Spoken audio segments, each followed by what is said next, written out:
ensinar a tua palavra. Em nome de Jesus. Amém? Tá liberado aí, dona Jana? Diaconisa, tá? Glória a Deus, queridos. Sejam bem-vindos à Escola de Crescimento. Essa é a aula de número 3, a qual tem por tema os propósitos da célula. Quem aqui estudou em casa? Levante a mão. Glória a Deus. Amém. Glória a Deus. Então vamos lá. Vamos começar. Só para relembrar, com o efeito da compreensão, que é uma célula. Uma célula é um grupo constituído de 6 a 16 pessoas que reúne-se semanalmente para aprender como tratar-se de uma família e adorar o Senhor e edificar a vida espiritual uns dos outros. Orar uns pelos outros e levar as pessoas ao Evangelho. Então, isso é uma célula, né? Nós vamos estar falando hoje, o tema hoje é os propósitos da célula. A célula tem muitas funções e propósitos. Muitas delas são observadas e reconhecidas, mas na prática do dia a dia destacamos 5 que julgamos extremamente essenciais e que englobam todas as demais. Conhecer esses propósitos ajuda a célula a cumprir a sua missão por completo. Diminui para mim, por favor. Por completo. Sem falhar em nenhuma área. Vamos ver quais são. Então vamos lá, nós vamos falar hoje. Você já aprendeu sobre o código genético da célula? Você já aprendeu o que é uma célula? Agora você vai aprender os propósitos da célula, né? Então vamos lá. Primeiro o evangelismo, depois o segredo da integração, depois como fazer isso. Nós vamos estar dando aqui para vocês o ensinamento dos propósitos e o que isso vai ser benefício para a sua vida e como você vai conseguir desenvolver também seu ministério. Vamos lá? Primeiro, o primeiro propósito da célula é o quê? O evangelismo e a integração. Página 46. Você que está com a sua apostila aí, página de número 46. Você que está sem apostila, que quer comprar sua apostila também, tá? Só procurar ali o pastor Adalto. Evangelismo e integração. Através da célula, é muito mais fácil evangelizar e integrar novas pessoas do corpo de Cristo. Quem está cheio de Jesus vai automaticamente atrair outros para si, para a célula e para o Senhor Jesus. Uma vez que a pessoa entregou a vida para Jesus, ele tem que ser cuidada, ela tem que ser cuidada e integrada na vida da igreja. Algumas pessoas tomam uma decisão inicial por Jesus e depois não vão mais à igreja. Por quê? Porque se sentem um peixe fora d'água. Nesse sentido, a célula serve como uma ponte de integração para dentro da igreja local. Assim a pessoa não se sentirá como um peixe fora d'água, sim como parte integral da igreja. Quem já viu aqui? A pessoa começa a caminhar na igreja, ela aceita Jesus, depois a pessoa desaparece. Ou talvez já aconteceu com você, de você começar a caminhar em um lugar e nunca mais você voltar. Por quê? Porque no começo, quando você recebeu a mensagem entrou em você. O Espírito Santo falou com você. Porém, ou com a pessoa que também veio para começar a caminhar. Porém, a pessoa vem em um lugar, ela não conhece ninguém. Ela não está habituada com as pessoas dali. Então a pessoa fica se sentindo um peixe fora d'água, ela não se sente bem. Ela sente bem pela palavra, mas ela não se sente bem pelas pessoas que estão ali também por não conhecer. Então ela fica como se fosse um corpo estranho. E qual é um dos propósitos da célula? O propósito, o benefício, um dos propósitos da célula é o quê? O evangelismo e a integração. É integrar a pessoa naquele corpo de Cristo. E com a célula, a gente consegue integrar, porque na célula a pessoa, ela deixa de ser um mero número e ela passa a ter nome, ela passa a ter identidade, ela passa a ser alguém ali, conhecido ali, para ter relacionamento. Na hora do culto, na hora do louvor, não dá para conversar. Na hora da palavra, não dá para conversar. E quando acaba o culto, já é tarde, as pessoas têm que ir embora, têm que trabalhar. Então fica muito difícil ter a integração. Agora, na célula tem integração. Porque na célula, o objetivo da célula não é só aquele líder que está ali ficar pregando ou falando ou louvores, mas o objetivo é ter a comunhão entre os irmãos também e a conhecer uns aos outros, partilhar do pão e conhecer da palavra e cada um também dá o seu parecer. Então, por isso que a integração e o evangelismo têm uma potência muito maior. Como a amizade faz a diferença no evangelismo? Então, vamos lá. Você vai aprender um pouco agora como que a amizade faz uma diferença muito grande no evangelismo. Vamos lá. A amizade quebra preconceitos e resistência. Porque quando você chega até um amigo, ele vai te ouvir. Agora, quando chega uma pessoa estranha para falar de Jesus, geralmente as pessoas elas fazem o quê? Elas não estou com pressa, mas quando é um amigo, da meia-noite, 1h da manhã, o cara vai embora da sua casa e você fala, tá cedo. Por quê? Porque é um amigo. Entendeu? Então, é muito mais fácil você ganhar um amigo do que um estranho. É muito mais fácil um amigo te ouvir do que o estranho. Então vamos lá. Nesse sentido, a amizade derruba barreiras e mais diversas. A amizade aproxima as pessoas, encurtando as diferenças. A amizade leva o conhecimento de Cristo. A amizade é o caminho que Deus usa para atrair homens e mulheres para a salvação de Jesus. Precisamos ganhar as pessoas, primeiramente, para nós. Página 47. Então, qual é a melhor maneira de você fazer?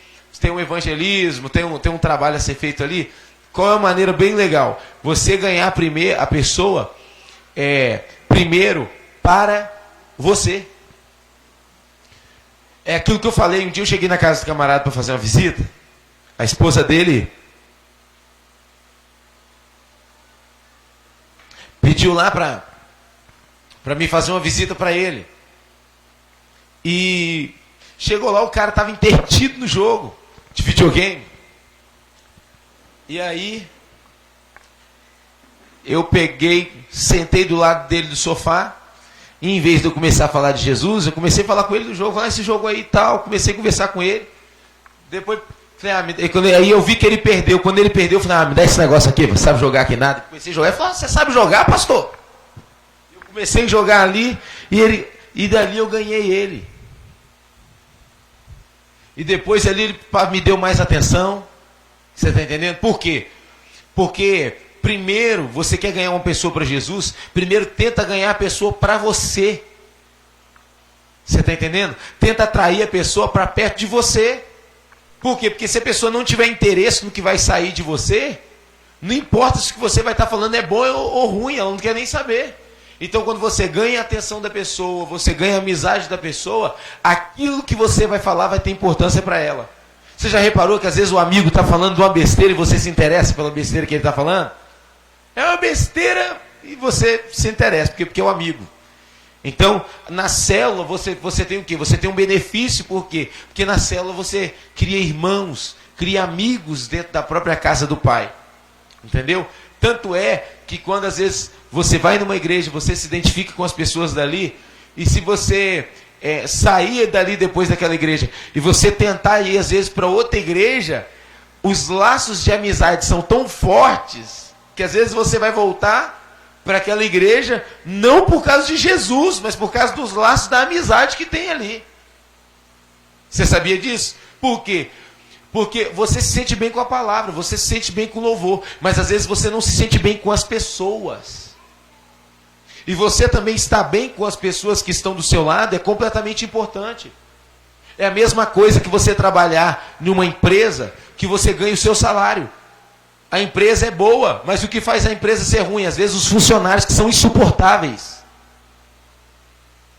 Você está entendendo? Às vezes você vai falando assim, nossa, eu não estou aturando mais esse trabalho, mas não é por causa do salário no final do mês, é por causa das pessoas que trabalham ali. Que faz o ambiente ficar desagradável. Então, quando você tem as pessoas, que você ganha as pessoas para você, cria um laço de amizade, cria um laço de afinidade. E aí você consegue introduzir Jesus nelas de uma maneira diferenciada. Então, um dos propósitos da célula é o que? O evangelismo e integração. E a outra coisa é o que? Como a amizade faz a diferença no evangelismo. Está entendendo? para conduzir pessoas para Cristo, nós ganhamos amigos e não inimigos. Assim, nós transformamos amigos em amigos, nós transformamos inimigos em amigos e amigos em irmãos, salvos em Cristo, irmãos em discípulos e discípulos em líderes. Então você ganha o camarada, às vezes até mesmo o seu inimigo, ou ganha o seu amigo, depois você leva ele a se tornar o seu irmão em Cristo, salvo em Cristo, e depois você trabalha nele para ele se tornar um discípulo de Cristo. E depois que ele se torna um discípulo de Cristo, ele é treinado para virar um líder de excelência, uma bomba atômica na mão de Deus. Amém? O segredo de uma boa integração, num certo sentido, é mais importante integrar alguém na vida da igreja local do que levá-lo a tomar uma decisão pública. Por quê? Porque se ele estiver integrado na vida da igreja, ao ponto de não querer mais sair, pois tem ali preciosas amizades e relacionamentos, mais cedo ou mais tarde, ele se integrará na vida para Jesus, porque estará sendo constantemente exposto à palavra de Deus e ao Espírito Santo. Mas, por outro lado, se a pessoa somente tomar uma decisão superficial de seguir a Jesus e não for muito bem integrado na vida da igreja local, ele se toma uma presa fácil para as mentiras do diabo. Uma das chaves para essa integração é o cultivo de relacionamentos da profundidade da amizade. Se uma pessoa se sente que ela tem amigos genuínos em um lugar, ela tende a querer continuar e frequentar aquele lugar. Ela pensa assim: eu tenho relacionamentos preciosos e amizades profundas, aqui eu quero voltar. Agora, como que a gente vai fazer isso? Como que a gente vai integrar as pessoas ali? Como que a gente vai conquistar as pessoas? Como que a gente vai ganhar as pessoas? O segredo principal é cultivar a amizade profunda e você ser cheio de amor de Jesus e assim demonstrar esse amor genuíno para essa pessoa. Dando atenção, né? A gente geralmente é muito ocupado, mas é muito importante a gente dar atenção para as pessoas. Tem uma característica, eu demorei 5 anos para aprender isso. 5 anos para conseguir aprender isso. Você acha que é fácil? Não é fácil, né? Talvez para uns são, mas eu demorei 5 anos para aprender. Aqui está falando de você dar atenção para as pessoas. Dar atenção para as pessoas não é você falar no ouvido delas. É você dar o seu ouvido para elas falar. As pessoas estão precisando de ser ouvidas. Porque dentro de casa, geralmente, quando a pessoa vai falar dentro de casa, o outro já rebate. E aí a pessoa não consegue se expressar. E às vezes, tudo que as pessoas precisam é falar. Você vai falar de Jonas, de Malaquias, de Jeremias, do Apocalipse, você vai falar de Gênesis, de Lucas, de João, de Marcos, você vai falar de Esdras, você vai falar de Obadias, você vai falar de Amós, às vezes a pessoa já conhece um monte de coisa, mas o que a pessoa está precisando não é de uma palavra, é de um ouvido. Um bom líder, ele dá o seu ouvido. Aprenda uma coisa, o sábio, ele ouve quilômetros e fala centímetros. Fala comigo, o sábio ouve quilômetros e fala centímetros. Quanto mais você ouve, mais tempo você tem para raciocinar naquilo que você vai falar. E você não tropeça em palavras. A Bíblia diz que nós devemos ser tardio no falar, no pronunciar, no liberar palavras. E a gente tem que ser o quê? Pronto. A quê? Ouvir. Sua mulher vai falar, você pode estar certo. Ouve, deixa ela falar tudo que ela tem que falar. Às vezes a pessoa precisa botar para fora. É alguém que está ali, deixa a pessoa falar. Deixa falar, não interrompe as pessoas quando a pessoa for falar. Deixa, ainda que você esteja certo. Depois que a pessoa fala, oh, irmão, já aconteceu o caso, a gente já tem tanta gente no gabinete, já aconteceu o caso de eu chegar no gabinete pastoral, aí o casal começa, eu oro pelo casal, antes da gente ter o diálogo, eu peço, uma coisa só eu peço, a gente vai fazer uma oração, quando um falar, o outro não interrompe. faço oração, aí sento. E começo, quem quer começar? Não, deixa ela começar. Tá, mas não vai interromper ela. Aí vai lá, começa, porque não sei o que lá mais, é porque não sei o que, e porque não sei o que lá mais, e tal, e tal, porque ele não me ouve, e porque não sei o que, e porque era a vassoura que estava fora do lugar, e que ele não abaixou a tampa do vaso, e que não sei o que, e começa, que meu dia que foi difícil, que não sei o que, e que semana passada aconteceu não sei o que lá mais, tal. Aí o marido vai. Aí no final o marido fala, mas era por isso? Era. Aí ele falou assim, mas por que você não falou comigo? Falou, não, porque toda hora que eu ia falar, você me interrompia. Falou, me perdoa, não sei o que lá mais. Aí você sabe o que eu falo no final? Nada.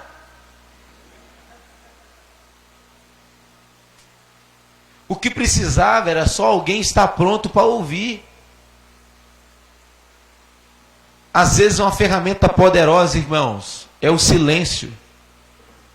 É por isso que às vezes você clama a Deus, Deus fica em silêncio. Eu demorei 5 anos para aprender a ouvir. Porque tudo que as pessoas falavam, eu já tinha uma resposta na ponta da língua. Aí depois que eu comecei a desenvolver um pouquinho na palavra, a pessoa começava a falar, não, mas porque a Bíblia diz que não sei o quê, não, a pessoa nem falou ainda. Peça a Deus, Deus me ajuda a aprender a ouvir. Me ajuda a fechar minha boca. A Bíblia diz que o homem que controla suas palavras, refreia sua língua, esse homem é perfeito. Você quer aperfeiçoar, fale menos. Tem hora que você precisa falar, mas saiba falar, saiba como falar. Não ponha o sol sobre a vossa ira. A Bíblia diz que a palavra dura suscita ira, mas a resposta branda desvia o furor. Então, vai aguentando ali, você está entendendo? Quando você estiver calmo, você vai lá e fala, tranquilo.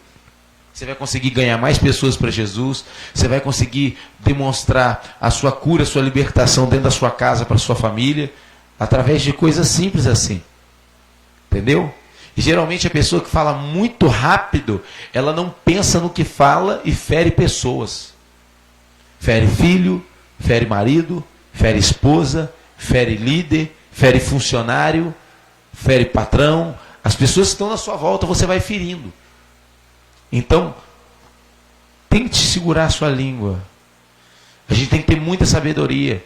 Até mesmo nós que temos dons espirituais de revelação, de visão, né? Quando você for passar uma visão, ou for passar uma revelação, às vezes Deus vai te falar a revelação, mas Deus não vai te explicar a revelação. Não tente explicar a revelação, que Deus não te deu o discernimento dela. Fale só aquilo. Acabou. Porque senão você pode tropeçar em palavras. Ainda mais se a pessoa quiser te perguntar. Não, mas me explica. Não tem explicação. O que Deus me passou foi isso. Está entendendo? Senão você se enrola. Então, nós precisamos controlar a nossa língua. Amém? Amém?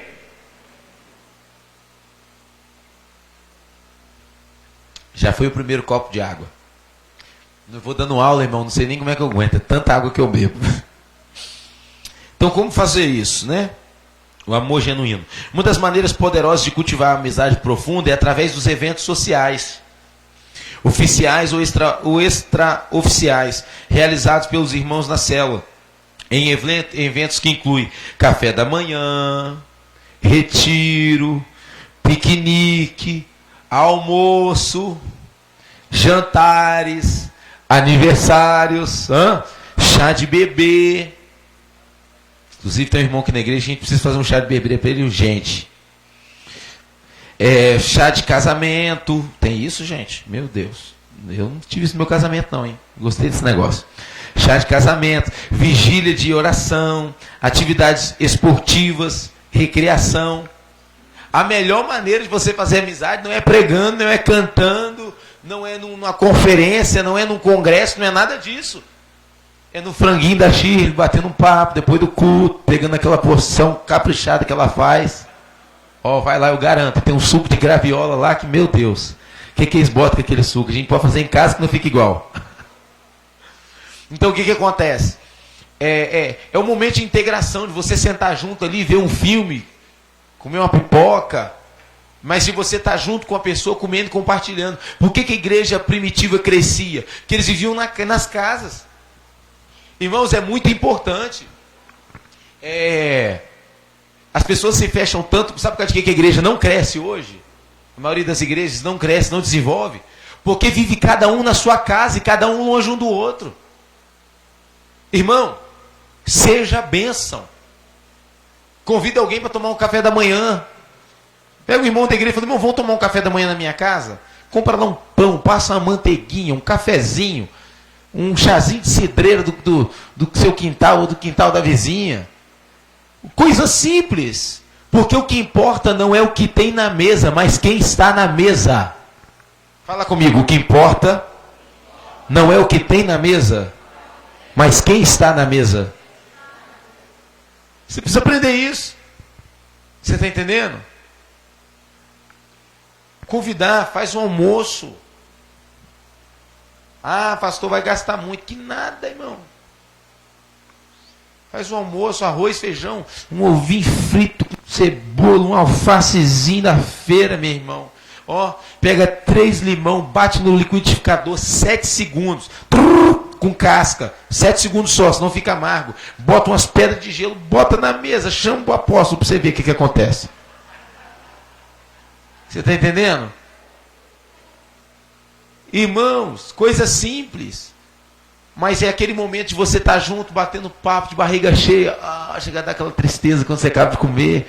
E vai batendo papo, vai brincando ali. Aí você vai conhecendo, a pessoa conhece a sua história, você conhece a história da pessoa. Daqui a pouco você vai ver, tem um parente que a pessoa também conhece, ou tem um lugar que você já trabalhou, que ela também trabalhou. Tem uma experiência que você teve, que ela também está passando por dificuldade, você aconselha ela. E cria laços, é assim que você ganha as pessoas. Está conseguindo entender? Tem gente que fala, eu não chamo ninguém para vir na minha casa. Eu não vou na casa de ninguém. Não, Jesus ia na casa das pessoas. Você sabe como que vivia a casa de Jesus? A casa de Jesus dava tanta gente. Jesus tinha uma casa em Cafarnaum.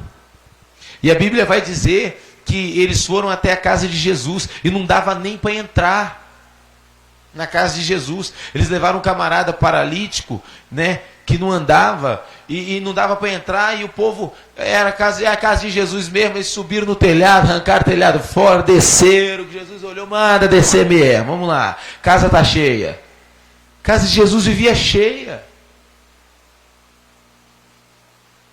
Às vezes a gente quer fazer o nosso mundinho, irmãos. Chame alguém para ir na sua casa, abençoe alguém. Você está entendendo? Que faça relacionamento. Estou falando de você sair abrindo a sua vida para os outros, não. Mas estou falando para você ser como Jesus era. Assim você vai ganhar as pessoas para Jesus. Como é que a gente vai ganhar nosso vizinho para Jesus se a gente nunca convidou ele para na nossa casa? Outra coisa, a gente quer convidar as pessoas para vir na igreja. A gente precisa ser igreja. Convide as pessoas para vir até você. Que o Jesus que está em você vai entrar nelas. Amém? Como garantir uma boa integração? Vamos lá. Se o contato da pessoa, como as reuniões da igreja, começou por uma célula, a integração deve ter um início ali mesmo, na célula, com os irmãos sendo amorosos, atenciosos com aquele que é o visitante. Se o contato for direto da celebração do sábado e do domingo, as pessoas o levarão, que o conhecem ou que estejam por perto da igreja. Deve dispensar toda atenção e cuidado. Logo após a conversão, o novo decidido deve receber um telefonema de 24 horas para lhe dar as boas-vindas para a família e o agendamento. Então o que a gente faz aqui, principalmente aqui na nossa igreja? O cara aceitou Jesus, a gente tem um controlezinho, de vez em quando a gente liga, acontece alguma coisa, as pessoas não atendem. Mas é de 24 a 48 horas para a pessoa receber aquela primeira ligação. Entendeu? Porque dentro dessas 24 horas a 48 horas, a pessoa, ela veio aqui na frente, ela aceitou Jesus. Quando ela chegou aqui, ela já está assim, meu Deus, será que eu fiz algo certo? É por isso que quando a pessoa aceita Jesus aqui, é bom já vir alguém às vezes e dar um abraço na pessoa. Você está entendendo? A pessoa já sentir, não estou sozinha. Aí depois no outro dia ela vai embora para casa, meu Deus do céu. No mesmo dia, ela acabou de aceitar Jesus, ela já sai da porta da igreja pensando, o que eu fiz? O diabo já vai falando, você não vai conseguir. Você vai desistir. Você já desistiu um monte de vezes. Que nada, você gosta do Racionais, do MV Bill, você gosta do não sei o quê, você gosta da Ivete Sangalo, você gosta do pagode, aí, o que você vai fazer agora? Não, você não vai conseguir não, que nada, e a sua o diabo começa a botar um monte de coisa na mente da pessoa, então a pessoa já vai embora, fala, é mesmo, nossa, não sei o que lá mais, meu Deus, será que eu vou conseguir? Ela já vai dormir, já perde o sono, fala, Senhor, meu Deus do céu, Jesus, é muito difícil ser crente, vem problema e começa aquele monte de coisa, ela acorda no outro dia, fala, ai, ela não sabe nem como é que ela faz, aí o telefone toca, aí o irmão da igreja liga, a paz do Senhor Jesus. Irmã Shirley, seja bem-vindo. Olha que bom que você começou a caminhar conosco. Quero dizer para você que você tomou a melhor decisão da sua vida, irmã Shirley. Olha, Deus é contigo, minha irmã, você vai conseguir. Ó, você pode passar algumas lutas, algumas dificuldades, mas o Senhor é contigo. A pessoa já recebe aquela palavra. Aí ela fala, é mesmo, já estava pensando em desistir, vou desistir nada, capeta desgraçado. Vou continuar. Uma ligação, uma mensagem. É o processo de integração. Entendeu? O máximo é 48 horas. O ruim é quando a gente liga, a pessoa não atende, aí depois não dá, e acontece um monte de coisa, ou a pessoa dá um número na correria ali, aí não anota o número direito, e a pessoa fica esquecida, e a integração fica difícil. Mas o certo é o quê? De 24 horas a 48 horas. O inimigo luta para que esse contato não seja feito. Página de número 49, vamos lá, 2, pastoreio e discipulado. A palavra pastor vem da raiz que significa proteger. Fala bem assim, a palavra pastor vem de uma raiz que significa proteger. Fala assim, ó, pastor protege. Da qual temos o termo pastor de ovelhas, o termo grego é poimê, e significa aquele que apacenta como um pastor, cuidador de ovelhas. Na função de pastor está incluído nutrir, ensinar, cuidar das necessidades espirituais do corpo. A principal função do pastor da igreja não é cuidar de todas as ovelhas. Na verdade, ele nem conseguiria fazer isso. Sua função prioritária deve ser preparar os santos, os líderes, para que eles aprendam a cuidar pessoalmente das ovelhas. Efésios capítulo 4, 11 ao 12 vai falar um pouco sobre isso. Deus tem gerado no interior das ovelhas esse coração de pastor, da maneira que eles desejam ser líderes de célula para apacentar os outros. Então o que acontece? Um pastor não consegue cuidar de todo mundo, não. Não dá. Então o que acontece? O que o pastor tem que fazer? Ele vai estar cuidando, ele vai dar atenção, mas ele vai estar... Abre aí para mim aí, Efésios capítulo 4, verso de número 11, por gentileza. Ajuda aqui, fazendo favor. Abre aí para gente. Então o que o pastor faz? Ele vai pegar... Lê alguém para mim aí, por gentileza. Quem está com a Bíblia? Ela ali. Leva para ela ali, pastor, por favor. Ali, ó. Então o que o pastor ele faz? Ele vai equipar os santos, ele vai preparar. Vamos supor que no meio de vocês aqui tem 6 de vocês ou 7 de vocês que amam cuidar de alma, quer cuidar de almas. Então vocês serão preparados para vocês liderar. E vocês vão ajudar, liderando uma célula, o pastor a cuidar das ovelhas. Lê para mim aí, Efésios capítulo de número 4, verso de número 11. E ele mesmo concedeu uns para apóstolo, outros para profeta, outro para evangelista, outro para pastores e mestres, como vistas ao aperfeiçoamento dos santos para o desempenho do seu serviço, para a edificação do corpo de Cristo. Então vamos lá. Então eles deu um para apóstolos, outro para mestre, outro para profeta, outros para evangelistas e outros para pastores. Então são quantos ministérios? 5. Quantos ministérios? 5. Qual é a função dos 5? A função incomum é equipar os santos.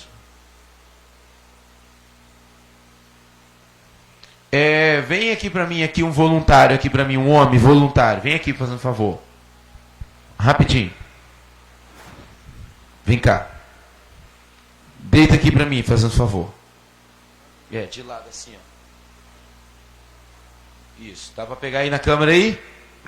Presta atenção. Então eu sou um pastor, um profeta, um mestre, um evangelista, um apóstolo. Eu tenho que equipar os santos. Eu tenho que preparar. Essa palavra equipar aí vem da originalidade de colocar em forma. Então o que eu tenho que fazer aqui? Eu vou pegar ele e ele tá, vamos botar que ele está obeso, ou vamos botar que ele está sedentário espiritual, ou sedentário ministerial. Então a minha função como apóstolo, como pastor, como profeta, como mestre e como evangelista é equipar ele. Então o que eu vou fazer? Eu vou começar a botar ele para fazer exercício. Então, vamos lá. Você vai botar a sua mão aqui, e vou segurar no seu pé aqui, você vai fazer uns abdominais aí. Vamos lá. Começa, vai. 1, 2, oração. 3, jejum. 4. Você leu a Bíblia hoje? 5, 6. Calma, respira que daqui a pouco nós vamos subir para o monte junto. Vamos lá, levanta agora. Ai, estou cheio de dor no corpo. Ai, está difícil, não sei o que lá mais e tal. Não, mas você vai conseguir. Vamos lá, levanta a mão. Estica aí, vamos lá. Isso, joga para o lado agora. A função do pastor, do profeta, do mestre, é botar em forma. Ele está sedentário. Desce para baixo, vamos lá. O que eu estou fazendo? Eu estou botando ele em forma. Agora você vai correr, vai lá, desce lá e corre em volta deles lá, vai lá, dá uma corridinha, isso aí, ele vai voltar aqui. Eu estou fazendo o quê? Eu estou treinando ele, eu estou preparando ele. Agora, preparei ele, você está pronto? Tá bom, a partir de agora você vai ser um evangelista, ele está preparado. Vai lá, evangelista, pega aquele lá da porta lá. Agora traz ele para cá, vamos lá. Agora o que eu ensinei ele para fazer, vamos lá. O que eu fiz com você, você vai fazer com ele agora. Você vai botar ele em forma. Segura o pé dele. Agora é ele que vai ensinar. Vamos lá, 5, vai. 1, tá botando ele em forma. 2. Vamos lá. 3. Trabalhou o dia todo, foi lá para a cruz. 4. 5, parou, descansa, que daqui a pouco tem monte. Descansou, vai lá agora, lança uma palavra de ânimo para ele lá, você vai conseguir. Isso aí. Agora levanta ele. Dá uma alongada com ele. Olha o papel do pastor, do evangelista, do profeta. Olha lá. Agora vamos lá, ensina ele a dar uma alongada. Isso aí. Isso aí. Isso, agora dá uma corridinha. Vamos lá, ele vai. O que ele está fazendo? Ele está ativando a respiração dele, os músculos dele que estavam atrofiados, ele está ativando. Vocês gostaram, né? De ver ele assim, né? Quem gostou diz amém. Calma que agora você acabou de ser consagrado a pastor. Agora vai lá, escolhe lá o bonitão lá. Vai lá. Pode escolher. Isso, vai lá, você vai lá, pega o outro lá. Pega o outro lá, aquele bonitão lá, ó. Isso. Isso aí, vai lá. Vocês vão entender o que é o papel do pastor, do profeta. Vocês vão ativar eles, vão lá. Eles estão ativando. Eles vão ser o quê? Treinadores. Isso aí, 1, bora. 2. E está doendo. Eles estão exercitando coisas neles, de músculos que não eram exercitados. Parou, 5, levanta isso, coloca de pé. Levanta aí, bonitão. Isso. Vamos lá. Vai lá, bota para alongar aí. Isso. Agora eles são treinadores. Dá uma corridinha. Vai lá, bota eles para trabalhar. Vocês estão entendendo, pessoal?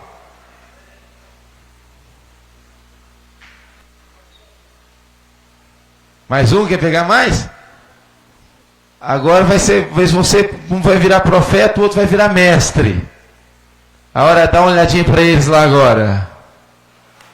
Quem será? Vocês estão entendendo? O que é isso? Equipar. Agora que eles estão ativados, eles não estão mais sedentários espirituais, eles não estão mais sedentários ministeriais, eles vão ativar outras pessoas. E o exército vai se levantando. E quem não fazia, faz. E quem não estava preparado, está preparado. Então, isso que diz aqui no livro de Efésios 4:11 é o que? Ele levantou o que? O apóstolo, o pastor, o profeta, o mestre e o evangelista. Cada um deles atua em uma área diferente. Entendeu? O pastor é na área do cuidado. O apóstolo é aquele que toca nos 5. Ele já passou pelos 5. Ele supervisiona os 5 ali. Ele cuida da fazenda toda. O pastor cuida das ovelhas. O profeta é aquele que atua junto ali com o apóstolo, dando direcionamento, que aponta onde é que está errado, onde é que Deus quer que direciona. O mestre é aquele que ensina. Ele é como se ele fosse um veterinário na fazenda. Você está entendendo? Olha, é tal remédio que precisa, é o mestre. Entendeu? O evangelista é aquele que vai e ganha, que levanta o povo.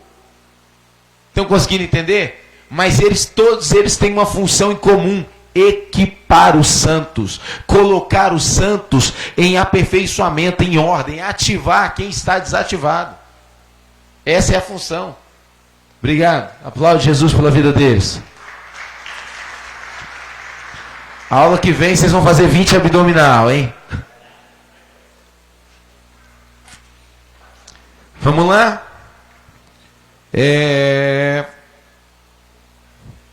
Deus tem gerado no interior das ovelhas um coração de pastor, de maneira que desejam ser líderes. Isso. Princípio para pastores na célula. O líder pessoalmente não é obrigado a discipular todo mundo, nem cuidar de tudo sozinho, pois ele, com a certeza, não dará conta de tão grande tarefa. Vamos pular para a página de número 50. Vamos lá. Outras considerações sobre o discipulado 1 a 1. É aquele discipulado feito no individual. É o discipulado de mais qualidade que se existe. Esse discipulado que eu estou aqui falando para... vou pegar a revista. Eu estou falando aqui para os 100 alunos que estão aqui. Para 200 alunos que estão aqui. Isso não é o discipulado. O discipulado de excelência é o discipulado de 1 a 1. É onde você ouve a pessoa... É onde você atende a pessoa, é onde você tira as dúvidas da pessoa. É muito mais fácil você tirar uma dúvida comigo sozinho do que no meio de todo mundo. Às vezes você fica acanhado.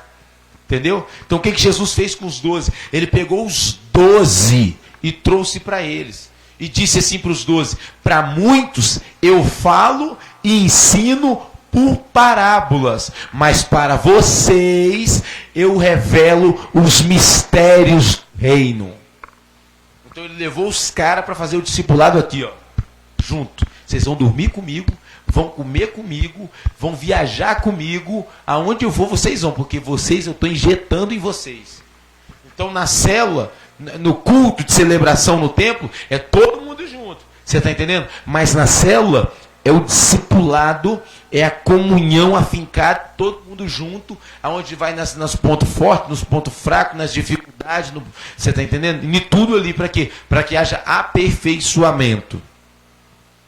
Todos somos discípulos de Jesus, página 50. E discipulado é ajudar outro crente a se tornar melhor discípulo de Jesus, o melhor discípulo de Jesus. Discipular exige estar na mesma célula juntos, especialmente nos estágios iniciais, junto, crescer em serviço a Deus e ao próximo. Devemos orar regularmente para os crentes famintos de discipulado, que por sua vez vão querer reproduzir isto na vida dos outros. Nossos discipulados precisam ter fome e sede da palavra de Deus, precisam igualmente encontrar em nós canais competentes para onde flua vida, palavra de Deus para alimentá-los. Nossos discípulos precisam falar de Cristo com toda interpretação intrepidez e ousadia, e ao mesmo tempo servia aos outros cristãos com alegria e abnegação. Vale mais o seu trabalho de discipulado com uma pessoa do que você atuando, às vezes, em alguma coisa da igreja. Você está entendendo? Aqui na igreja tinha conjunto das crianças, tinha conjunto dos adolescentes, tinha conjunto de mocidade, tinha conjunto de ciclo de oração, tinha conjunto de um monte de conjunto para cantar. E as pessoas ficavam comprometidas com vários conjuntos. Era muito bom, muito bonito. É lindo. Só que ninguém tinha tempo para cuidar de ninguém. Todo mundo canta, faz negócio dentro da igreja, aquela coisa toda. Mas ninguém discipulava ninguém. Então, quando eu voltei de Israel há 3 anos atrás, 3 anos e pouco, o que eu fiz? Eu arranquei os conjuntos da igreja. Falei, nós vamos focar no discipulado. As pessoas não tinham tempo, né? Não tinham tempo para discipular, porque estava no conjunto, mas eu estou no conjunto tal, porque eu estou no ensaio, e tal dia, não sei o que. Falei, não tem problema, arranquei os conjuntos tudo, agora vamos focar no discipulado. Jesus não disse para Pedro, Pedro, tu me amas, então canta um louvor. Pedro, tu me amas, então entra num conjunto. Ele disse, Pedro, tu me amas, então apacenta minhas ovelhas. Está conseguindo entender? Para você apacentar, você tem que discipular. É através do discipulado que você faz discípulos. E uma das coisas que às vezes a gente faz aqui na igreja, sabe o que é? Às vezes tem um discípulo que ele recebeu a consolidação. Ele consolidou. Algumas vezes, sabe o que a gente faz? No dia do batismo da pessoa, eu boto às vezes os próprios discípulos para batizar quem discipulou.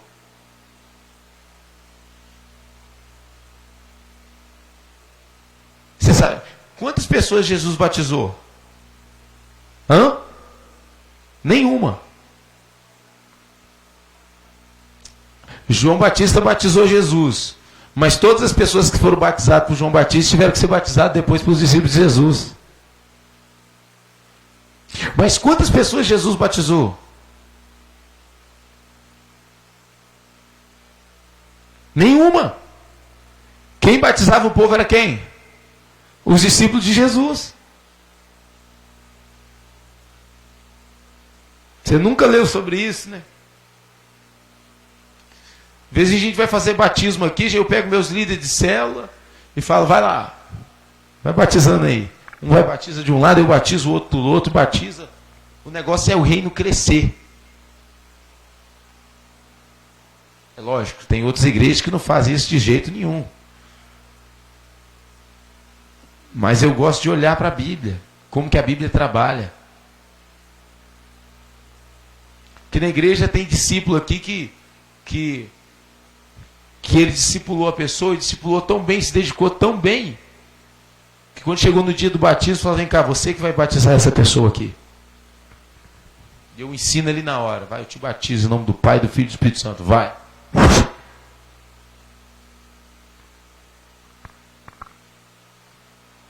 Tem pastor que fala, não, nessa igreja é só eu que batizo. Não, glória a Deus, a gente tem que respeitar. Cada ministério tem a sua. Você está entendendo? Tem igreja que fala bem assim, são 6 meses de discipulado. Não fez 6 meses de discipulado, não batiza. Mas a Bíblia diz que João chamava na hora, você se arrependeu, vem. Um dia eu estava com um camarada dentro do meu carro, dando carona para ele. E ele aceitou a palavra, e a gente estava passando perto da praia, eu fui de calça do jeito que estava mesmo, arranquei o sapato fora, botei ele ali perto da curva da Jurema, ali, levei ele para dentro da água, ali perto da praia dos malucos, e vem, meu filho, te batizo em nome do Pai, do Filho e do Espírito Santo. Ele chorando, eu batizei ele, entra dentro do carro molhado mesmo, e o pau quebra, carro seca. Irmãos, a gente tem que parar de mimimi, parar de inventar as coisas, a gente tem que obedecer a Bíblia do jeito que ela é. O céu já é estreito demais a porta. O pastor, ele tem autoridade, sabe fazer o quê? Nenhum pastor tem autoridade para enlarguecer a porta do céu, mas ele tem autoridade para fazer ela ficar mais estreita. Você sabia? Porque ele tem autoridade. Se você desobedecer o pastor, desobedecei os vossos pastores. Aí o que acontece? Se for falado bem assim, liberar um decreto, olha só, os membros dessa igreja é proibido assistir televisão e ter televisão dentro de casa. Está na Bíblia isso? Não está. Mas porque você tem que obedecer a autoridade do pastor. E se você ficar debaixo daquela cobertura, você tem que obedecer o que está ali. A partir daquele momento se torna pecado. Então o céu ficou mais difícil um pouquinho ainda. Então o pastor ele não pode enlarguecer a porta do céu. Mas às vezes ele pode usar a autoridade que ele tem para fazer ficar mais um pouco difícil ainda para o povo. Eu já gosto de fazer na Bíblia o que está na Bíblia. Está na Bíblia, amém. E se não está? Não, se não está, não vamos acrescentar nada. Não vamos fazer... Irmão, já é difícil, o céu já não é fácil chegar lá. E isso também não te dá mais para você criticar o que estão fazendo aí fora, não. Tem gente que tem a cabeça assim. Entendeu? A mulher tem que andar igual a muçulmana. Só a bota do zóio tapada. Glória a Deus, respeita quem está lá. Você está entendendo? Porque a gente não pode julgar o outro. Tem gente que tem a cabeça daquele jeito. Amém. Mas a gente precisa aprender a respeitar o cada qual de cada um. Jesus disse assim, ó, eu tenho ovelha nesse e em outros apriscos. Nos momentos certos elas se ajuntarão. O céu é lugar de surpresa. Tem gente que você tem certeza que não vai para o céu. Quando você chegar lá no céu, você vai falar, não. Você está aqui. Céu vai ser lugar de surpresa. E tem gente que você tem certeza que vai subir, e quando chega lá você não vai achar. Céu é lugar de surpresa. Então não julgueis para não ser julgado. Na medida que você julgar, você vai ser julgado. Não era esse o assunto, mas vamos lá. Página 51. Comunhão. Comunhão vem do grego, da palavra koinonia. Fala comigo, koinonia. O ideal da vida cristã, que deve ser experimentado por todas as famílias, todas as células e toda a igreja. A comunhão bíblica acontece quando um contexto onde cristãos verdadeiros estão buscando intimidade com Deus, relacionamentos sadios uns com os outros. E qual é o significado da palavra comunhão? Se você for olhar no dicionário, é você pensar da mesma maneira, vestir da mesma maneira, caminhar da mesma maneira, é como um acordo. Isso é comunhão. Todo mundo está andando de preto lá na rua, todo mundo está em comunhão com as vestimentas. Todo mundo está pensando do mesmo jeito, estão em comunhão de pensamento. Todo mundo começa a falar alto, da mesma altura. Todo mundo, então em comunhão de voz, da mesma altura. É estar na mesma linhagem. Isso é comunhão. Por que aqui na igreja, a gente tem uma... não está ali, né? Deve estar na sala de aula lá de cima, que nós não estamos usando. Mas por que a gente... eu tenho uma maneira de trabalhar aqui, nas congregações tem, só não está aqui na sede. Você entra na igreja, você vê escrito assim numa plaquinha assim, ó, visão da igreja operando Deus. Aí tem lá, 1, célula e consolidação. 2, encontro face a face com Deus. 3, escola de crescimento. 4, seminário de cura. 5, seminário de libertação. 6, seminário de honra. 7, seminário de iniquidade. 8, ser fiel a Deus nas suas primícias, no seu dízimo. 9, participar regularmente do cronograma de intercessão e de oração da igreja, uma vez por semana. 10, estar na mesma visão da igreja. Você concordar com a visão da igreja. Aí depois tem assim, ó, OBS, observação. Se você está na mesma visão e concorda com toda essa visão, você está em comunhão com os irmãos e vivendo uma vida de santificação, você pode participar de alguns dos ministérios da igreja. E quando a pessoa ela passa por tudo e ela não concorda com a visão do ministério, não é a visão dela, nós mesmos convidamos a pessoa a ela ir para outro ministério, aonde ela vai se encaixar, para que seja de benefício para ela. Por quê? Porque até lá ela consegue ter comunhão conosco. O que é comunhão? Pensar da mesma maneira. Porque tem gente que acha que não existe maldição hereditária, maldição involuntária, maldição voluntária. Tem gente que não acredita em batismo com o Espírito Santo. Tem gente que não concorda na luz da Bíblia sobre finanças, se é, se não é. Então a pessoa passa por uma série de ensinamentos para que a mente dela venha se abrir conforme a gente está ensinando aqui da palavra de Deus. Você está entendendo? Aí sim a pessoa vai poder falar bem assim, ó, eu tenho comunhão. Não tem como você falar bem, eu tenho comunhão com você, sendo que ela não conhece qual é a ideologia, qual é o pensamento. Então, quando a pessoa passa nesses processos, ela vai fazer, não, agora eu tenho comunhão, não tenho comunhão. É por isso que você toma muito cuidado com esse negócio de você conhecer uma pessoa e dá 2 meses você ir lá e casar com a pessoa. Dá 3 meses você ir lá e casar com a pessoa. Porque você gostou, porque você apaixonou. Porque depois que você casa, você vai ver que você casou com uma pessoa totalmente diferente, que a ideologia dela, o pensamento dela é totalmente diferente com o seu. Vocês não têm comunhão. Então, você precisa conhecer a pessoa com o tempo. Você está entendendo? Na igreja aí o cara chega, já toma o microfone, já vai, já prega, já faz não sei o que, já faz não sei o que lá mais. Sem você conhecer a visão da pessoa. Às vezes você vai ver algumas pessoas ministrando na igreja, mas a gente já caminha com elas há alguns anos e a gente já conhece a visão que aquela pessoa tem. Aí por isso ela recebe uma oportunidade. Vocês estão conseguindo entender? O que é comunhão? Então, a palavra comunhão, muitas igrejas aí, a pessoa entra na igreja, com um mês que a pessoa está na igreja, olha, irmãos, vocês recebem o irmão em comunhão? Todo mundo, amém. Sem entender a profundidade do que significa a palavra comunhão. Aí você apresenta uma mentira no altar. Por quê? Porque o cara não conhece a sua visão, como é que ele vai ter comunhão com você se ele não conhece a sua visão? Aí toda a igreja fala amém. Aí o irmão pensa de um jeito, o outro irmão pensa de um jeito, o irmão caminha para um lado, o outro caminha para o outro, aí acontece rebelião, acontece contenda, acontece fofoca, por quê? Porque não tem um trilho para a pessoa. E às vezes, não é porque a pessoa é ruim, não. É porque às vezes o líder não ensinou. Então aqui nós damos uma base de ensinamento para a pessoa, para ela conseguir se encaixar. Tem pessoa, irmão, não é porque a pessoa é rebelde, não. É porque ninguém ensinou ela. Se a pessoa não teve oportunidade de ter... Porque uma coisa é você falar para a pessoa não pode. Outra coisa é você mostrar para ela o porquê que não pode. Não dá para a gente pegar as pessoas e querer sair entalando as coisas na garganta delas e querer que elas aceitem as coisas, não.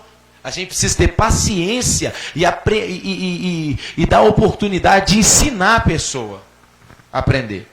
É igual às vezes você quer que as pessoas aceitem aquilo que está dentro de você e você não deu oportunidade de tempo para a pessoa aprender. Tem tempo. Para sua mulher mudar vai demorar um tempo. Para seu esposo mudar vai demorar um tempo. Você está entendendo? Não adianta, irmão. Vamos supor que eu estou aqui com 150 quilos. Aí eu vou lá, vai lá, malha, pula, faz exercício, não sei o que lá mais. Não, você não emagreceu, agora você era para ter ficado magro. Não é assim. Existe um tempo.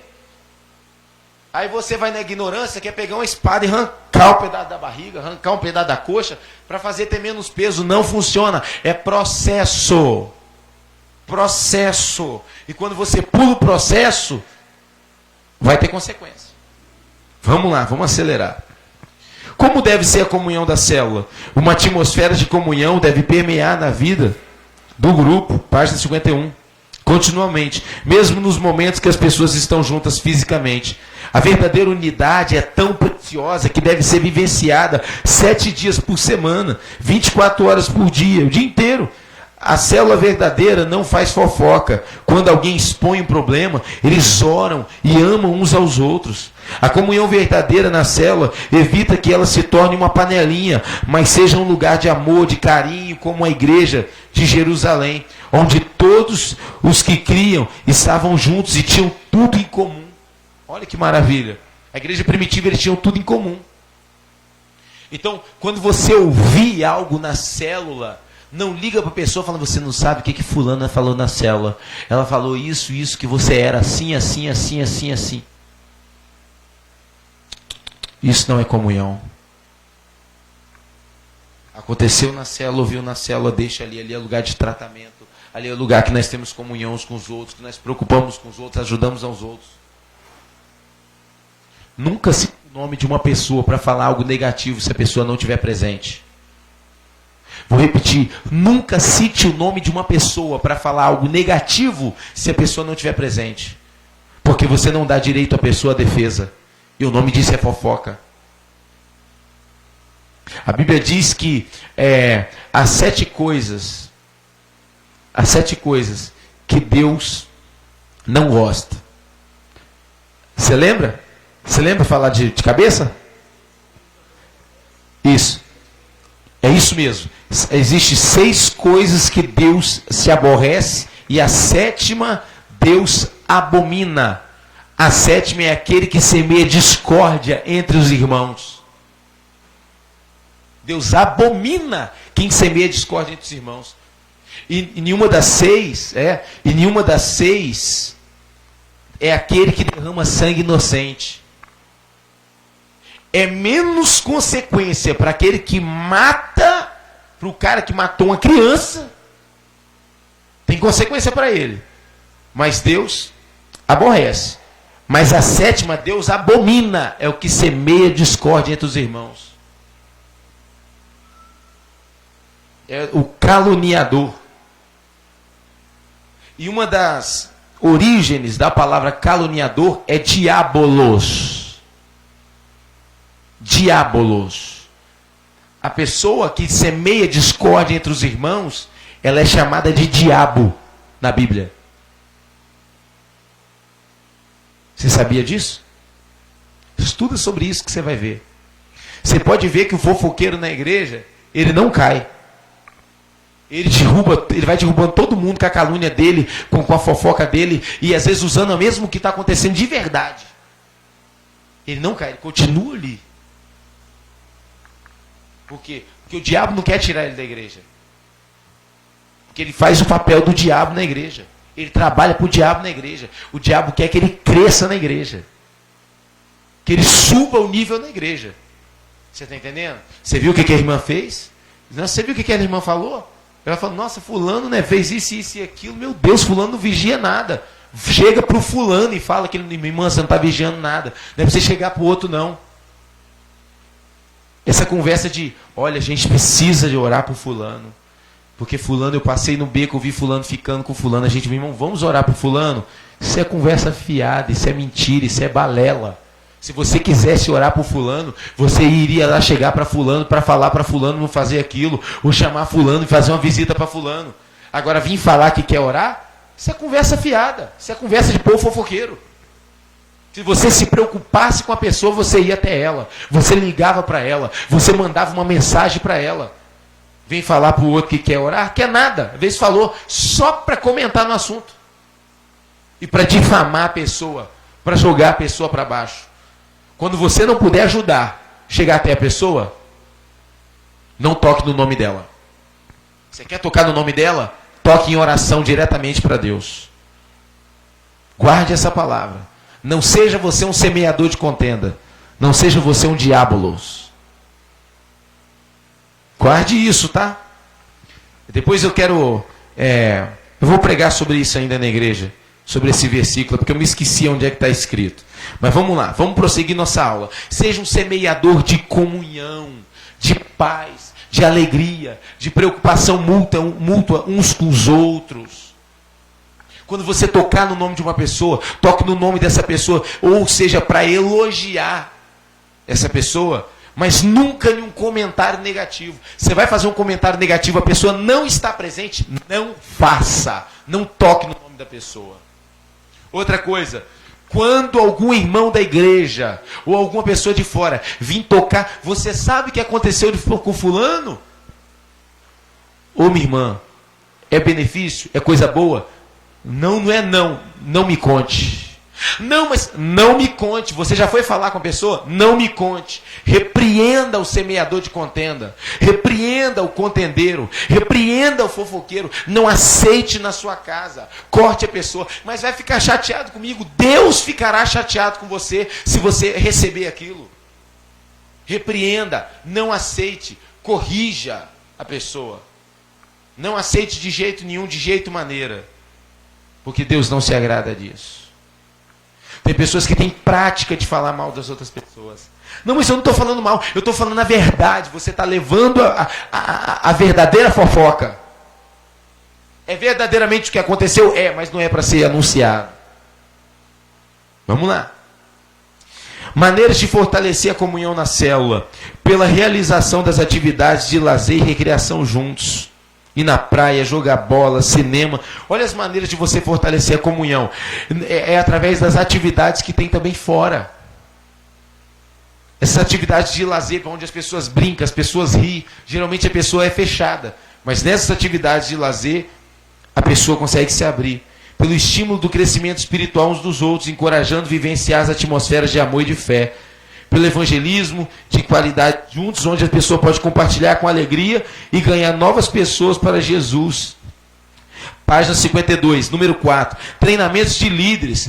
A Bíblia diz em Mateus capítulo 9, verso número 35, que Jesus olhava para as multidões e compadecia delas, porque eram como ovelhas sem pastor. E disse ele: a seara é grande, mas os trabalhadores são poucos. Rogai ao Senhor da seara, para que envie trabalhadores para a sua seara.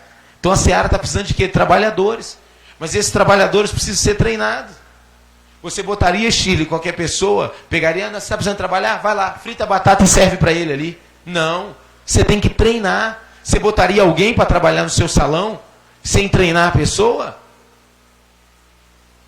De jeito nenhum. Você botaria alguém para trabalhar lá na sua loja de carro lá, sem falar para o camarada, ó, eu quero que você lave o carro assim, assim, assim. Aí o carro deixa a bucha cair no chão, com areia, depois passa no carro, arranha o carro todinho, te dá um prejuízo enorme. Ele vai falar como? Você tem que fazer isso, você tem que fazer aquilo, você tem que fazer não sei o que lá mais. Se for um vendedor, você vai querer contratar alguém que já tem experiência com aquilo ali, ou vai ensinar para vender do seu jeito as estratégias de venda para o cara não ir embora de jeito nenhum. Não é assim? Na obra de Deus também é assim. Tem que ter treinamento. O que você está aqui sentado passando o quê? Você está passando em treinamento. Pra você saber como falar com as pessoas. Tem gente que não é o que fala, é como fala. Você quer ver? Se a pessoa virar para você e falar bem assim: a cadeira está torta aqui. A pessoa virar para você: ajeita essa cadeira aí para mim, por favor. Como é que ela vai reagir? Nossa, que pessoa ignorante. Agora pega, coloca no papel. E lê no papel: ajeita essa cadeira para mim, por favor. Nossa, que recado aqui. Gentileza, não, claro, agora. Porque foi no papel. Agora, às vezes não é o que você fala, é como fala. Ajeita essa cadeira para mim, por favor. Aí ela vai pegar, com certeza. Então, às vezes não é o que você fala, é como você fala, é qual é o tom que você fala, qual é a expressão do rosto que você fala. Quer ver uma coisa? Eu vou falar com ela com deboche. Ajeita essa cadeira para mim, por favor. Eu estou falando com deboche. Eu estou falando a mesma coisa, mas com palavras debochadas. Tem pessoa que é debochada. Então não é o que fala, é a maneira que fala, é a expressão que fala. Pega, fala no... Cadê o tal? Não, é porque está ao vivo ali. Isso aí. Fala aí, por gentileza. Quando você pede as coisas com gentileza, gera gentileza. Isso. Entendeu? A mesma coisa às vezes no trânsito. Acontece alguma coisa no trânsito. Eu sempre faço isso. Às vezes quando a pessoa está muito apressada, eu prefiro dar passagem para ela. Logo em seguida, acontece alguma coisa que você precisa de ultrapassar. Aquela gentileza que você fez agora, você recebe logo em seguida. E outra coisa, esse jeito de falar é igual, tipo assim, você precisa passar. Você pode fazer pi, ou, né? Aí você vê pi, você está xingando o cara com a mão. Você está entendendo? Aí quando o cara quando o cara passa, você também tem como agradecer. Pi, pi. É o agradecimento, quer falar? Vocês estão entendendo? Então, às vezes não é o que faz, é como faz. Está entendendo? É como faz. É coisa simples, irmãos. É na simplicidade que você vai ganhar as pessoas. Amém ou não amém? Uma igreja baseada em células sempre produz muitos líderes de qualidade. Essa reprodução acontece no contexto da célula. Aprendendo na prática. Para alguém se tornar perito em qualquer coisa que fizer na vida, ele terá que aprender aquilo na prática, não somente pela teoria. Então o que acontece? O que vocês estão aprendendo aqui, vocês precisam praticar. Eu já vou sair daqui praticando. Já fazendo, vou tentar mudar um pouquinho o meu jeito de falar, vou tentar diminuir um pouco a minha voz, eu vou tentar... É na prática, entendeu? É na maneira de falar, na maneira de ser, de tentar mudar aquilo ali. Um pedreiro, ele não aprende a construir belas casas apenas fazendo um curso na sala de aula. Ele tem que fazer o quê? Ele anda com pedreiros, trabalha como um ajudante de pedreiro, e logo já começa a erguer as suas próprias paredes. Então é o quê? É devagarzinho. É um processo. A cantora que você viu cantando com aquele vozeirão, e você fala, nossa, ela começou desafinada. O cara que você vê pregando, que é uma benção, que você vê pregando, ele vai dizer, se você fosse ouvir o começo da pregação dele, ele vai falar que Moisés estava na cova dos leões. Você está entendendo? Que a arca de Bartimeu, ele vai falar tanta abobrinha no começo da mensagem dele. Você está entendendo? O que está escrito na Bíblia, que não cai uma folha da árvore, que não é permissão de Deus, nem existe isso na Bíblia. Você está entendendo? Ele vai falar um monte de coisa, mas é o começo. O começo é errando, mas você precisa começar. Tem gente que porque errou uma vez na vida, você nunca mais tentou continuar. Não, eu errei, aí você se travou. Não, você precisa vencer isso aí. No começo é assim mesmo. É por isso que tem gente que levantou a mão, começou a caminhar. Eu tentei 1, 2, 3, 4 vezes e parei. Não, já tentei 4 vezes caminhar, parei. Caí 4 vezes, rapaz. Existe um cara chamado Thomas Edison. O repórter chegou para Thomas Edison e disse assim, como você se sentiu fracassando esse tanto de vezes? Diz que foi a milésima tentativa que ele conseguiu. Foi 999 fracasso. Como você se sentiu fracassando?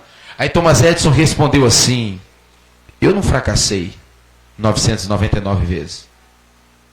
Foram 1000 passos para me conseguir chegar aonde eu queria. Ele foi o inventor da lâmpada.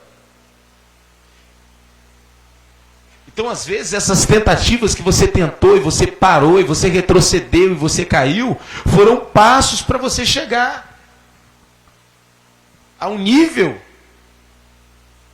de constância, de perseverança, de experiência, de maturidade. Aí você começou a caminhar 3 vezes, parou e falou, não, já tentei tantas vezes. Não, querido, foi passos. E é muito importante, nós temos paciência com os nossos liderados também, que não chegaram ao aperfeiçoamento. Haja vista que todos nós estamos sendo aperfeiçoados. A Bíblia diz que aquele que começou a boa obra é fiel e está aperfeiçoando. O oleiro trabalha com uma mão por dentro e outra mão por fora, fazendo vaso. Então a gente tem que ter paciência com os nossos liderados. Paciência com as pessoas que estão chegando. Tem igrejas que eles matam a pessoa. Por quê? Porque o camarada chega, ele quer que saia trocando a roupa, que saia trocando isso, e olha com cara feia e não cumprimenta o cara porque o cara está com bermuda na rua, porque o cara andou sem camisa. Não, é aí que você tem que abraçar mais. É aí que você tem que ajudar mais. Paciência. Amém? Página 53, pré-requisitos para liderar uma célula. Ensinamos na nossa igreja que o maior tesouro que está na igreja não possui bens materiais, mas a vida das suas ovelhas. Por isso colocamos um novo líder sobre elas e compartilhar a autoridade com ele. É necessário que ele tenha preparo no mínimo necessário para começar. Temos uma grande riqueza de acompanhamento, tanto no discipulado quanto na sala de aula, a fim de preparar as pessoas para serem cristãos fortes e habilitados para toda boa obra. Os pré-requisitos para um novo líder são o quê? Primeiro, fazer parte de uma célula-mãe, de alguma rede de nossa igreja. O que é célula-mãe? Eu sou o líder da célula-mãe na igreja. Então, tipo assim, igual amanhã vai ter uma célula na minha casa, aonde todos os líderes da igreja operando Deus vão estar se reunindo. Os líderes da igreja de São Pedro, os líderes da igreja de Flechal, os líderes aqui da nossa sede de Vitória de Tararé, se reúnem. É a célula-mãe, onde ali eu ouço eles, eu cuido deles, você está entendendo?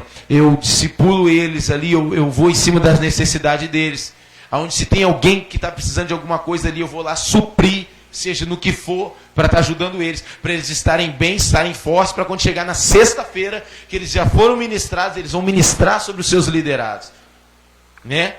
Então, pré-requisitos, né, para liderar isso aí. Fazer parte de uma célula-mãe, onde, né, em alguma rede da nossa igreja, ser frutífero na célula. Então, o que acontece? O cara, como é uma característica que o camarada vai ser um líder um dia? Ele tem que ser um cara frutífero.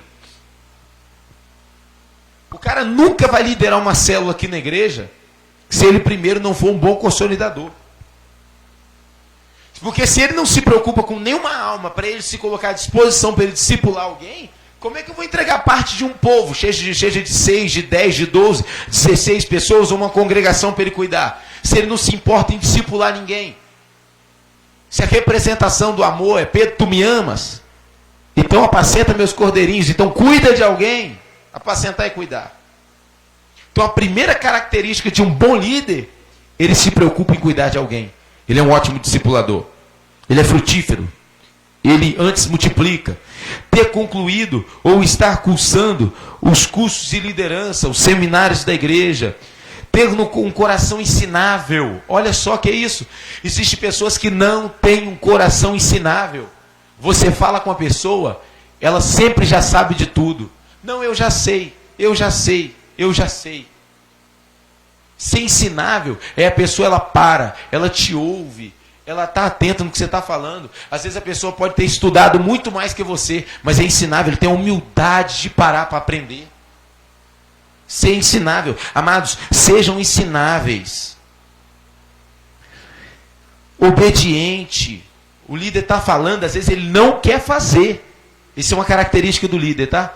Às vezes, do cara que vai se tornar um líder. Às vezes ele não quer fazer.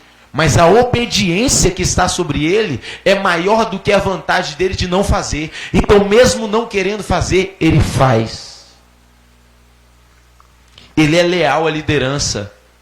Ele não trai a liderança. Ele é leal. Ele está ali, não, nós estamos juntos aqui, ó. É quando está tudo bom e quando está tudo ruim. É quando muitos estão indo embora, é quando a igreja está cheia, mas quando a igreja está vazia. Ele é leal. O dia que o líder erra com ele é leal ao líder. Sabe o que ele faz? Ele lembra de tudo que o líder fez. Então ele consegue perdoar o líder e consegue estar do lado do líder ali. Não, você errou comigo, cara, mas estou junto com você. Porque ele entende que o líder também é um ser humano. A lealdade dele é maior do que o erro do próprio que o líder cometeu. Geralmente a maioria dos discípulos, se o líder errar, uma vez, ele pode ter passado 100 anos juntos. Uma vez, ele abandona o líder. Uma vez. É por isso que diz a história de um servo, de um mordomo do rei, que o rei ficou com ele anos servindo o rei lealmente ali, ó, fiel ao rei. E um dia ele cometeu um vacilo. Quantos vacilos? Um vacilo. O rei falou: arranca esse servo daqui, que amanhã ele vai ser morto. Eu já contei essa história. Que amanhã ele vai ser morto. Daqui tantos dias ele vai ser morto. Aí aquele camarada virou ali, naquele lugar onde é que ele ficou, com a data marcada para ele morrer. E ele fez o último pedido: deixa eu cuidar desses cachorros aqui durante 10 dias. E tinha 10 anos que ele serviu o rei. Aí ele pediu para cuidar dos cachorros durante 10 dias. Aí, daqueles 10 dias de vida dele que ele tinha, ele cuidou dos cachorros, ele alimentou os cachorros, ele deu banho nos cachorros, e os cachorros eram ferozes. Quando deu os 10 dias, o rei falou bem assim, agora, mas o rei não sabia que ele estava cuidando dos cachorros. O rei falou bem assim, agora manda, joga ele lá na casa dos cachorros, e os cachorros eram ferozes, joga lá que os cachorros vão devorar ele. Aí quando jogou ele lá no lugar, os cachorros chegaram, lamberam o pé dele, não fizeram nada com ele. Aí o rei, esperando ouvir o barulho do grito dele, falou, o que aconteceu? O rei foi lá olhar, mas por que aconteceu com esses cachorros? Aí o soldado falou bem assim, é porque durante 10 dias ele cuidou desses cachorros. Às vezes você fica 10 anos cuidando de uma pessoa, e uma vez que você erra com ela, ela não te perdoa. E às vezes você cuida de um cachorro 10 dias e ele lembra de você e honra você pro resto da sua vida. Aprenda a honrar as pessoas que cuidaram de você um dia. Aprenda a ser grato com as pessoas. Seja grato. Não pegue um erro da pessoa e elimine tudo que ela fez de bom com você por causa que um dia ela errou com você. Porque nem Jesus faz isso com você. Você pode dizer um amém? Perdoe as pessoas. Aprenda a perdoar. Libere o perdão. Vamos lá, vamos lá, tem um coração ensinável, seja participando dos treinamentos. Está aberto para o discipulado, tanto a ser discipulado para discipular os outros. Ter a aprovação do seu líder de célula, do seu pastor de rede. Página de número 54. 5. Crescimento e multiplicação. Agora, preparar a célula para o crescimento e multiplicação. Todo discípulo deve ter o desejo que Jesus tem, que é o reino de Deus se expanda e alcança novas pessoas, trazendo liberdade, cura e restauração e alegria aos perdidos. Um cristão que não deseja que o reino de Deus cresça, não tem o mesmo coração de Jesus. Então, o que o servo tem que ter, o cristão tem que ter, a pessoa que está na célula tem que ter? Ela tem que querer que a célula se multiplique, porque o coração de Jesus é que tem multiplicação. Ficar em Jerusalém até que do alto sejais revestido de poder. Depois vocês vão para Samaria, Judéia, até os confins da terra. Você ficou em Jerusalém, você passou pelos treinamentos, você foi capacitado, agora sai de Jerusalém, vai para Samaria até os confins da terra. Vamos multiplicar.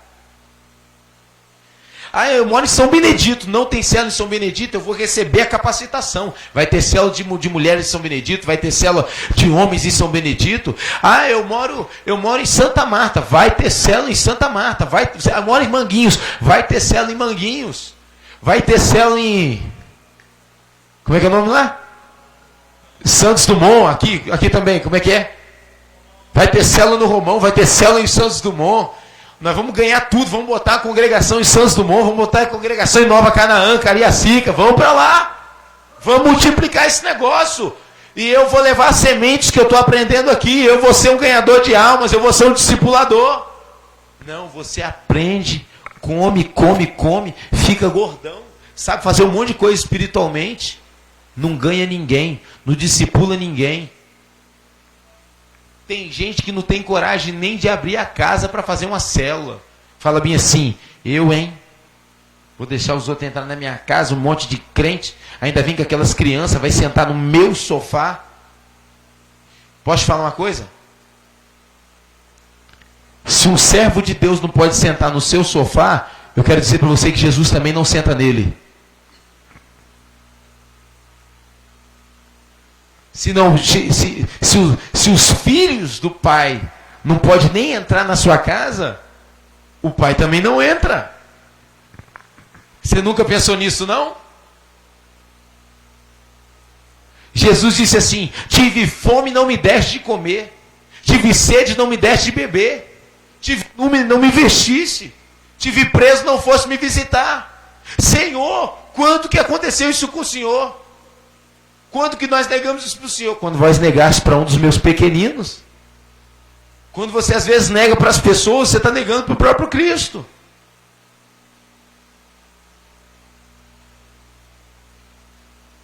Às vezes você ouve, irmãos. Às vezes tem irmãos na igreja passando necessidade, dificuldade. A gente vem aqui e fala, irmãos, traz um mantimento. Rapaz, você tem um pouco de feijão na sua casa, você não doa um grão. Entra aqui e sai aqui. Você tem arroz lá, você não doa. Ah, porque eu não tenho. Se você não tem, como é que você está comendo? A gente pede para trazer roupa para a gente levantar mantimento no bazar. Você fala, eu não tenho. Se você não tem, como é que você está vestindo? Era para você estar pelado. Era para você estar com fome. Você sabe qual é a nossa mania? Nós temos uma mania de falar que nós não temos, está na nossa cultura. Elias chega para aquela mulher e fala bem assim, ó, fazei um bolo para mim, fazei um pão para mim. Ela vai dizer primeiro vai dizer assim, ó, eu não tenho nada, senão um punhado de farinha. Espera aí, nada é nada, irmão. Ou você tem nada, ou você tem farinha. Mas primeiro a gente fala que não tem nada. E sabe o que a Bíblia diz? É porque eu não lembro de cabeça, não vou ler para vocês aqui. Diz que a gente é aquilo que a gente fala. Se você fala que você não tem nada, você sempre não terá nada. Agora observa algumas pessoas, às vezes elas têm pouco, mas elas estão sempre dando. E sempre tem algo para elas. Foste fiel no pouco, no muito te colocarei. É igual a pessoa que é infiel na primícia, é infiel no dízimo. Ela fala, eu não devolvo porque eu tenho pouco. Você vai continuar sempre com pouco. Porque se você não é fiel no pouquinho, você acha que Deus vai te colocar no muito? Se você ganha 10 reais no mês e você não consegue devolver R$1 de dízimo, você acha que quando você tiver 1.000 você vai conseguir devolver 100? Qual que é maior? 10 ou 100? Qual que é mais fácil você dar? R$1 ou R$100? Não deixe sua carne te enganar, nem seus sentimentos. Quem é fiel no pouco é fiel no muito. Isso não é palavra de Daniel Rocha, não. Isso é palavra do Senhor. O princípio para a multiplicação. Multiplicar é uma das leis fundamentais do universo, das galáxias, dos animais, das plantas. Tudo se multiplica. Foi Deus que fez isso. O primeiro mandamento de Deus no Éden foi crescer e multiplicar. Por isso que eu fiz 4 filhos logo. Estou brincando. Mas é multiplicar. E as células foram feitas para multiplicar. Tem célula que o grupo, eles ficam tão confortáveis ali, gostam tanto do outro, que chega na hora de multiplicar e fala, não, a gente tem que ficar junto, tem que ficar junto. Não, tem que multiplicar, queridos. Há custos envolvidos na multiplicação. Para você multiplicar tem que ter o quê? Mais trabalho, aí vem mais problemas, porém mais frutos, mais retornos, mais alegria. É a mesma coisa, às vezes, a pessoa que trabalha, tipo assim, vamos botar, tem um comércio. Quanto menos trabalha, menos ganha. Quanto mais trabalhar, se for para produção ali, mais vai ganhar. É a mesma coisa. Você quer evoluir mais, você tem que sacrificar mais. Entendeu? Hoje eu vou para o monte. Está chovendo. Eu tenho certeza que uma galera que está marcado comigo, eles vão começar, pastor, não, vou na outra semana, não sei o que lá mais. Você acha que se aumentar o nível da chuva eu não vou ir? Se o meu carro furar o pneu, você acha que eu não vou ir? Você acha que se os pastores tudo virar para mim hoje e falar bem assim, pastor, não vamos hoje não, porque isso aqui, eu deixo todo mundo, eu vou sozinho. Você está entendendo? Só que tem um porém. Quando chegar na hora do céu descer, quando chegar na hora de abrir a boca, você vai ver um grande diferencial em quem rala mais e quem rala menos. Você vai ver um nível de unção para um e vai ver um nível de unção para outro. Por quê? Porque quem rala mais ganha mais. Isso é para o mundo espiritual. Isso é para o casamento. Se você investe mais na sua mulher, você vai ter um retorno maior dela. Você está entendendo? Isso é para a roupa que você bota na máquina. Tem durabilidade de 1 hora está batendo. Se você arrancar uma roupa antes da hora, ela vai ficar mais suja, não vai limpar tanto. Isso é para tudo na vida. É para plantação. Quem planta menos, quem planta mais. Fala comigo assim, ó. A terra não dá nada, ela devolve. Ela devolve aquilo que foi plantado nela. A terra foi feita para devolver. Outra coisa, Davi, né? Davi, vem cá, se coloca de pé.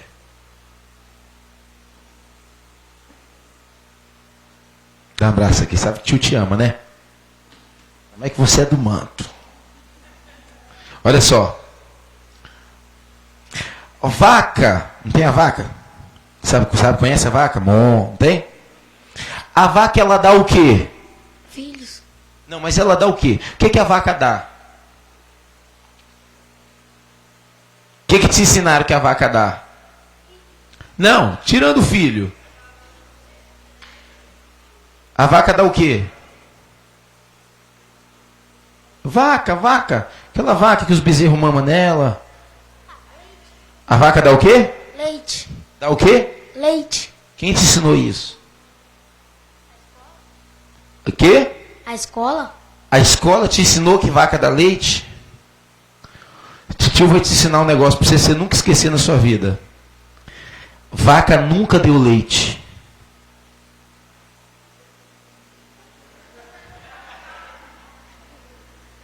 Vou falar de novo. A vaca nunca deu leite. Você nunca viu uma vaca assim, ó. Quem quer leite? Quem quer leite? Quem quer leite? A vaca nunca deu leite.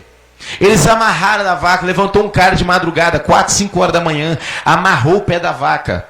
Pegou o rabo da vaca. Botou pro lado, porque senão o rabo da vaca ficava batendo, jogando um monte de bosta no cara. E pegou as tetas dela, apertou assim e foi arrancando no balde. E aí veio aquele baldão de leite, mas a vaca nunca deu leite. Aprendeu? O leite foi arrancado dela. Aprende isso. A vida não vai te dar nada. Você tem que arrancar as coisas dela. As coisas não são ganhadas. As coisas são batalhadas. E se você, Davi, aprender isso, você vai ser um cara muito bem sucedido. Porque você sempre vai batalhar. Não espere as pessoas te dar. Batalhe. Você vai vencer. Fechou? Bate aqui. A vaca dá leite? Não. Hã? Não. Aplaude a Jesus.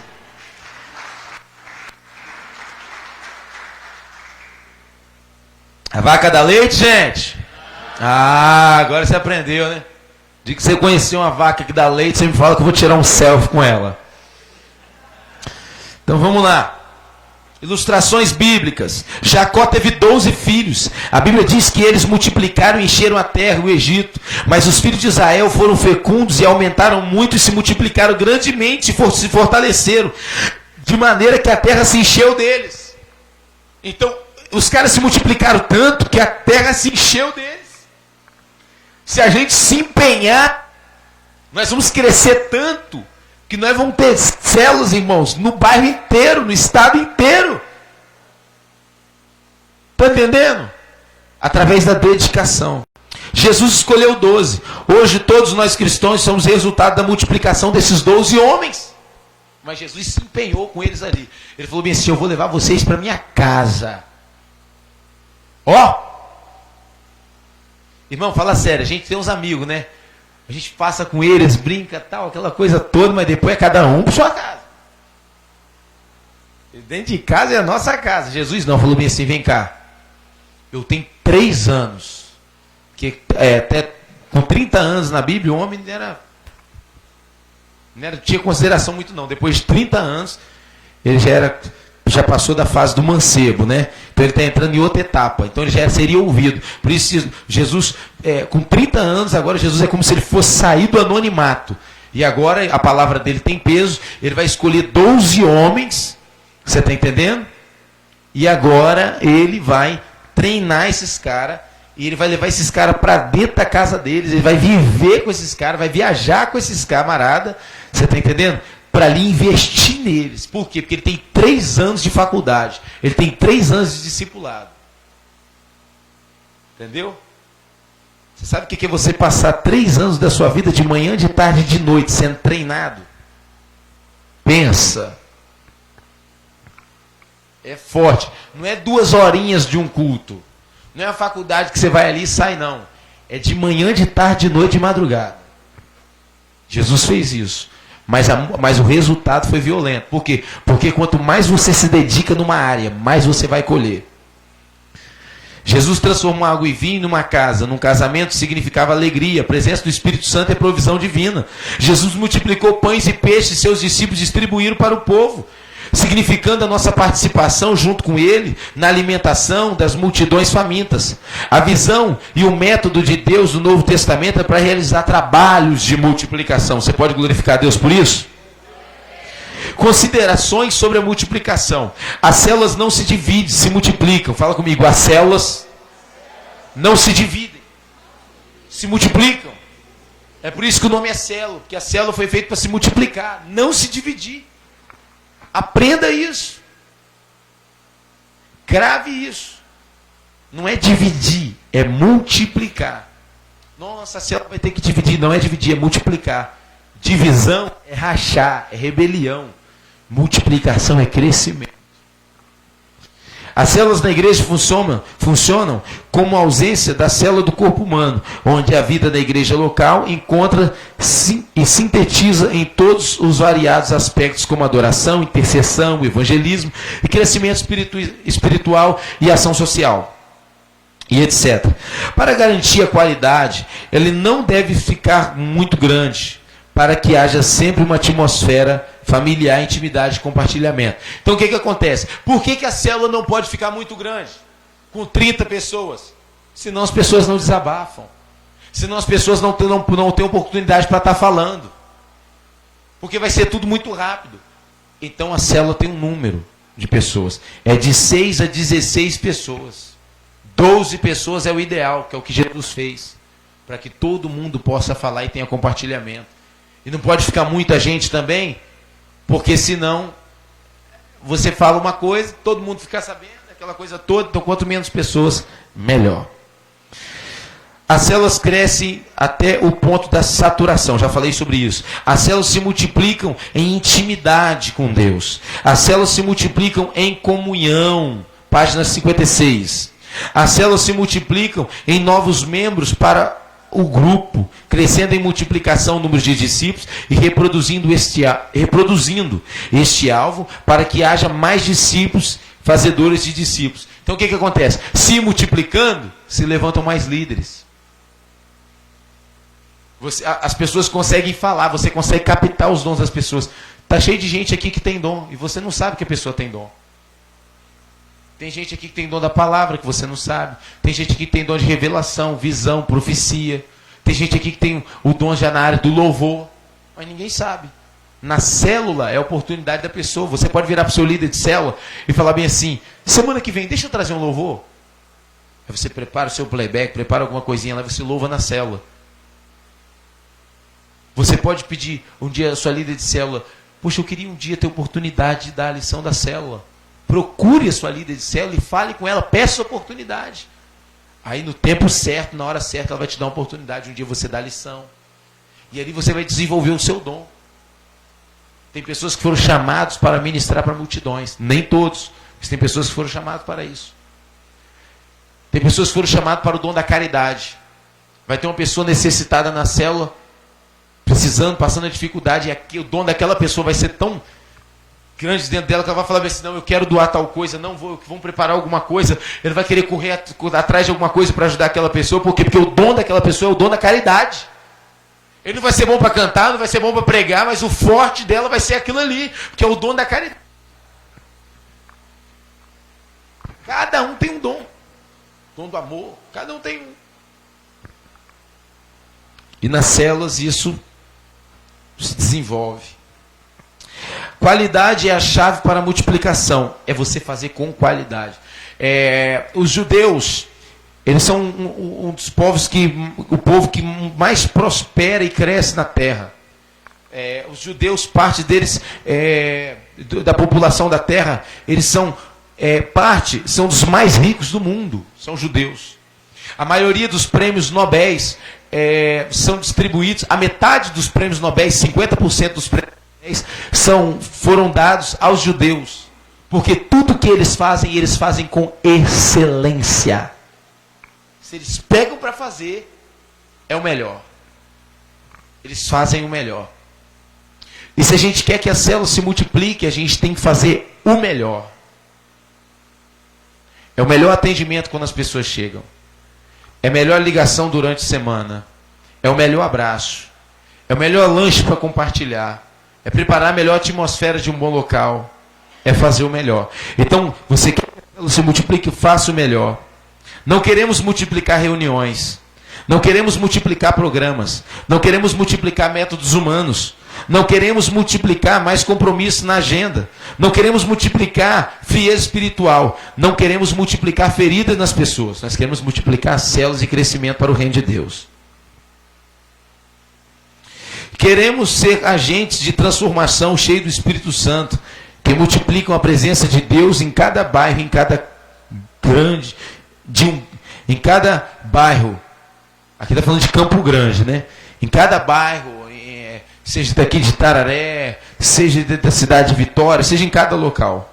Queremos multiplicar a presença de Deus e vida de Deus em cada casa. Queremos multiplicar cultos nos lares cheios de unção ao Senhor. Queremos multiplicar o número das pessoas recebendo a Cristo. Queremos multiplicar os relacionamentos pessoais e profundos com Jesus. Queremos multiplicar milagres, sinais de maravilhas. Queremos multiplicar discípulos, cuidando muito bem de cada pessoa. Amém? Essa foi a terceira aula. Fechou? Então vamos lá até a quarta aula. Semana que vem nós estaremos